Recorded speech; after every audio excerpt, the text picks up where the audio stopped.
Hi friends, मैं हूँ junior सहाफ़ी और ये है आज की नई हॉरर स्टोरी। ये हॉरर स्टोरी मुझे फर्नांडिस साहब ने ईमेल की है। फर्नांडिस साहब का ताल्लुक़ कराची से है और ये वाक़या आज से 17 बरस पहले का है। फर्नांडिस साहब ने बताया कि वो कराची के गोरा कब्रिस्तान में जॉब करते थे। वहाँ उनकी ज़िम्मेदारी दफ्तरी लेवल की थी। इस दौरान उन्होंने बताया कि एक शाम अपनी रूटीन के मुताबिक कब्रिस्तान में वॉक कर रहे थे कि दूर उन्होंने एक खातून को देखा। फर्नांडिस साहब अमूमन इस तरह की एक्टिविटीज़ कब्रिस्तान में नोट कर रहे थे।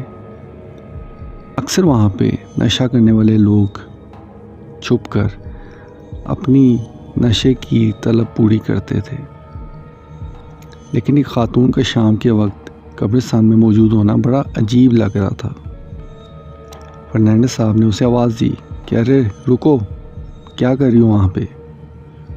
लेकिन उस खातून ने पलट कर भी ना देखा और आहिस्ता आहिस्ता चलना शुरू कर दिया। उस खातून ने काले रंग का लिबास पहन रखा था। फर्नांडिस साहब भी बहुत तजस्सुस से उसे देख रहे थे कि कहीं ये कोई जादू टोना करने वाली खातून तो नहीं, क्योंकि अक्सर वहाँ जादू टोना करने वाली ख़वातीन के मुतल्लिक भी सुना जा रहा था। ऐसे में फर्नांडिस साहब ने उस खातून का ताक़ुब करना शुरू कर दिया। वो खातून तेज़ी से चलती हुई कई कब्रें क्रॉस कर गई और फर्नांडिस साहब भी उसके पीछे पीछे तकरीबन भागते हुए गए। अचानक उस खातून ने पलटकर फर्नांडिस साहब की तरफ देखा तो फर्नांडिस साहब डर के मारे वहीं जम गए, क्योंकि वो नहायत खौफनाक शक्ल वाली एक चुड़ैल थी। फर्नांडिस साहब कहते, मैंने ज़िंदगी में कभी ऐसी शक्ल किसी औरत की नहीं देखी। उसका चेहरा नाकाबिले बयान था। फर्नांडिस साहब वहीं गिर गए और खौफ के मारे थर थर कांपने लगे और कहते हैं कि वो चुड़ैल नुमा औरत दोबारा चलने लगी और सामने एक दरख्त में जाकर समा गई, यानी कि उस दरख्त में जाकर गायब हो गई।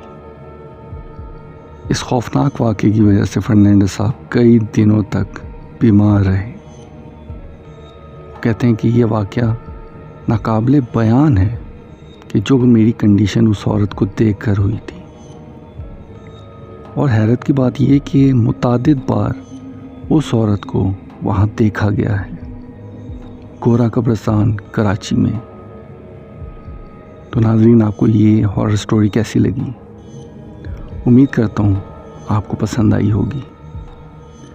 अगर आपके पास भी कोई ऐसी हॉरर स्टोरी है तो मेरे ईमेल एड्रेस पर मुझे सेंड कर दीजिएगा। Good bye.